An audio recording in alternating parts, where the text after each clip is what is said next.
학교 다녀오겠습니다.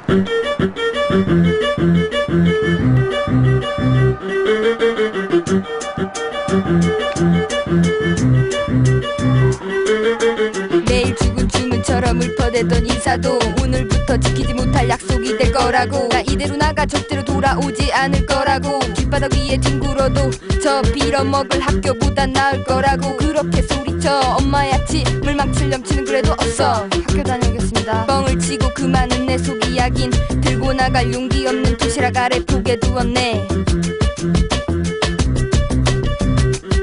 어차피 갈 데도 없어 무조건 서울로 향하는 인천 춘년 서울시 혜택으로 첫 번째 선물인 바로 여기 하자. 눈물과 사랑을 숨겨둔 나의 학교에서 나는 DJ 핑크 스파이더를 부르짖다 결국에는 새로운 아이가 되어 마침내 하자를 졸업하는 전설도 아니고 꿈도 아닌 살아있는 여행기를 여기 슬램으로 남긴다.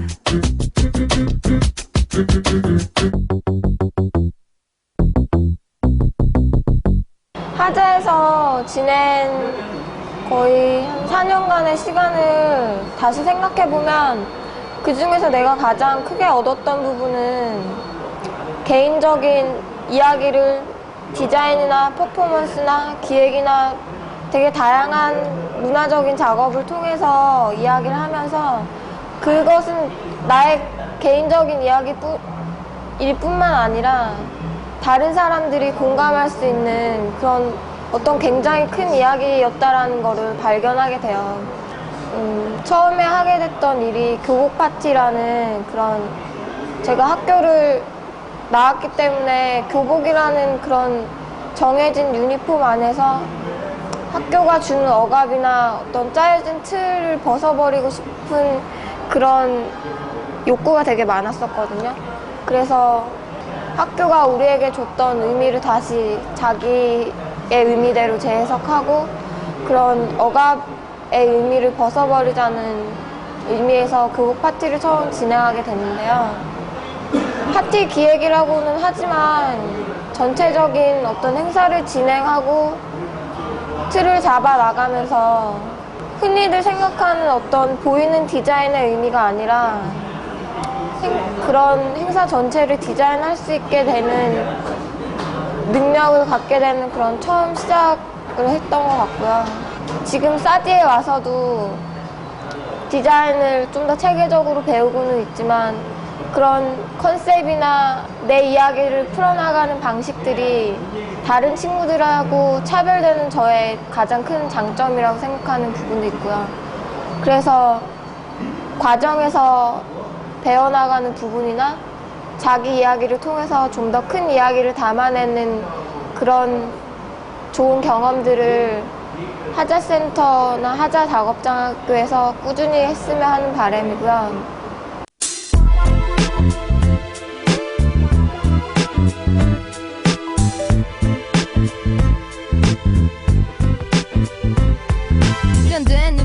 고정시켜 턱을 고추 세워 허리를 정확히 발을 내딛지 않아도 너는 정지되거나 가슴을 움츠리거나 팔을 뻗어 발가락을 마구 움직여도 좋아라고 말해주던 선생이 아닌 그들의 이름은 판돌. 유리를 만든 집 갖고 싶어. 우리 집은 콘크리트 시멘트 집 10시까지 들어가야 하는 시멘트 집. 나는 유리집을 원해. 우리 함께 모여 세상을 좀 더 투명하게 내다볼 수 있는 유리집을. 세상을 바꾸자 땅해볼 유리집을 원하던 나 같은 그들은 죽돌. 허니작이 아니어도 달콤한 그 임대 속에 불면 날아갈까 치면 깨질까. 하루에도 몇 번씩 몰래 꺼내 확인하던 나의 행복을 지키려 벅차게 또 열심히 그렇게 채워간 나의 여름. 그래 지금은 편안하니? 지금은 마냥 좋니? 지금은 행복하니? 아니 지금은 일하고 있어. 지금은 공부하고 있어. 지금은 바쁘고 있어. 지금은 훌륭한 사람이 되려고 있어. 일이 힘들기도 해 외롭기도 해 달을 가리는 해 그 뜨거운 해 사랑스런 나의 여름은 검버터 불 없이도 이렇게 빛나고 있어. 태양을 삼켜 세상의 어둠을 연 불개는 돌연 어떤 태양 삼키려고 하나 태양을 삼켜.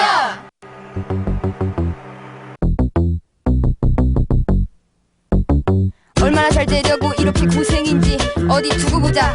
내 손금을 노려보며 으르렁대는 사이 한편 그래도 어른이라고 난 몰래 혼자 울던 판돌들에게 바칠 짤막한 노래.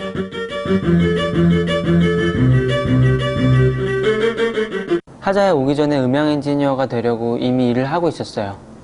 그래서 하자에 온 지 얼마 안 돼서 녹음실 인턴을 하게 됐어요. 그때부터 게시판에서 논의되고 있는 것들에 문제 제기를 하기 시작했는데, 저는 제가 이렇게 뭔가 옳은 방향으로 바로 잡아야 한다는 생각이었는데, 제 말하는 방식 때문에 문제 제기를 하기보다는 그러니까 비꼬고 시비 거는 것처럼 돼버렸어요. 그렇게 게시판에서 판돌이들과 싸우면서 저는 상처 주지 않고 말하는 법에 대해 고민하기 시작했고, 내 언어가 없다고 생각하게 됐어요. 그게 제 언어를 찾는 과정의 시작이었던 것 같아요. 하자 콜레지오나 하자 작업장학교에서 언어에 대한 학습을 시작했고, 감수성 훈련을 시작했어요. 특히 제리 넘버 1, 제리 넘버 2를 쓰고 나서, 개인 잡지를 쓰고 나서 글쓰기에 대한 두려움이 좀 사라지고 언어가 없다는 생각에서 좀 해방된 것 같아요. 음향 엔지니어가 되겠다고 하다가 문화기획자가 된 것도 제 언어를 찾는 그 과정 속에 있던 그런 과정들과 떨어질 수 없을 거예요. 그래서 얼마 전에 졸업 프로젝트로 기획했던 반전 콘서트는 제가 인턴십 결과물을 만들면서부터 가지게 된 반전 평화에 대한 내용을 공연이라는 형식으로 잘 풀어냈던 것 같아요. 요즘은 반전에서 조금 더 나가서 평화운동에 관심이 생겼거든요. 지금은 팔레스타인 평화연대에서 일하고 있는데 졸업 후에도 하고 싶은 이야기를 잘 표현할 수 있도록 작업할 생각이에요.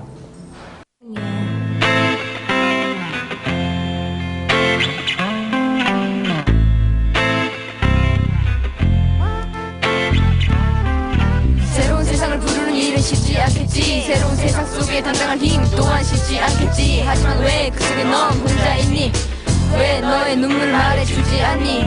지금이라도 나와 함께하면 안 되니? 내가 너무 어려 네 맘에 걸리니? 그래 난 정말 어린지도 몰라. 하지만 매일 밤 난 네 눈물을 흘리는데 라고 외치다 확실히 달라진 아마도 나아진 여기 나를 보내. Baby I can dream. 하지만 내가 다른 누군가를 사랑할 순 없어. 한때는 학교로 나오면 하늘이 무너지는 줄 알고, 대학을 나오지 못한 나는 바보가 되는 줄 알고, 정해진 나이에 정해진 코스를 밟아가지 못한 나는 차가운 우주의 고독 속에 갇히는 줄 알았지만, 이제는 이미 쓸모 없어져 버린 그 고민들과 이제는 더 이상 관심 없어져 버린 그 삶들이 내 곁을 떠나 내 안에서 흩어지는 걸 볼 때 이미 나는 너무 다른 사람, 아무도 보지 못한 우주 속에 춤을 추는 소다미처럼 나도 새로운 아이.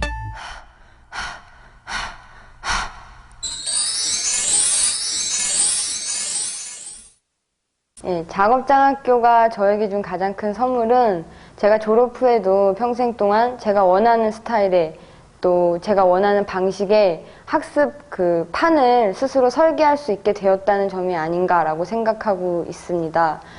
처음에 4년 전에 학교를 자퇴하고 하자에 왔을 때는 부정의 단어로서 표현되는 거였거든요. 학교가 싫다, 내 몸에 맞지 않는다, 근데 뭐를 원하는지는 사실 잘 모르겠다라는 부분이었는데, 하자에 오고 나서 저의 언어를 찾게 되는 그런 과정들이 있었고, 그리고 시간이 좀 지나면서는 정말 본격적인 작업에 들어가서, 그게 영화든 행사든 작업에 들어가서 경험을 쌓아가는 그런 시기들이 있었고요. 그리고 조금 더 발전된 후에는 뭐 동료들을 찾아가는 그런 시기도 있었고, 정말 서로 공존하는 파트너십이라는 게 무엇인가 라는 부분에 대해서 고민을 하기도 했어요. 학교에 들어오고 나서 2편의 영화를 만들었는데, 첫 번째는 이제 바다를 간직하며라는 작품이고, 이 부분은 제가 어렵게 찾아낸 그 언어와 파트너십이 굉장히 강조된 영화고요. 두 번째로 이제 졸업 프로젝트로 찍은 헬멧 같은 경우에는 좀 더 영화 작업자로서의 정체성을 가지고 어떤 테크닉적인 부분에서는 좀 더 신경을 쓰고 영화의 그런 만듦새에 대해서 좀 더 고민을 하게 됐던 작품이에요. 그래서 학교를 이런 식으로 졸업을 하고 난 후에는 이제 영상 작업자로서 좀 더 주류의 영화 문법이라는 게 어떻게 되고 대중과 소통하기 위한 그런 영화의 언어라는 건 어떻게 되는가 하는 부분들을 좀 더 공부하고 싶고 알고 싶다는 생각이 들어서 뭐 4년 전에처럼 두렵지 않다는 게 정말로 학교를 졸업하고 난 원의 가장 큰 변화인 것 같아요. 지금은 제가 어떤 스타일로 학교를 가게 되든 못 가게 되든 어떤 스타일로 학습을 계속 해나가야 될지 분명하고 또 자신감도 생겼으니까 그런 부분은 뭐 졸업 후에도 건강하게 계속 제 작업을 할 수 있을 것 같습니다.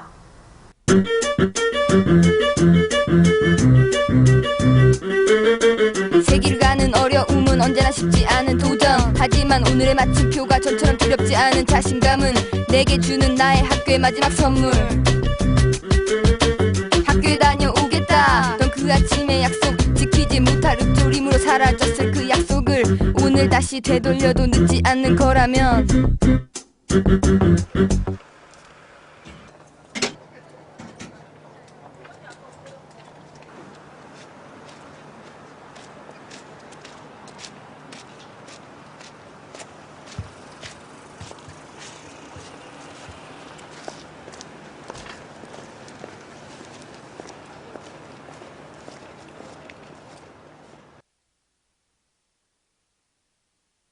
엄마, 늦었지만 4년이나 걸렸지만 학교에 다녀왔습니다. 그곳은 길바닥에 뒹구는 것보다 빌어먹을 곳에 남는 것보다 훨씬 멋지고 소중한 곳, 나의 학교였어요.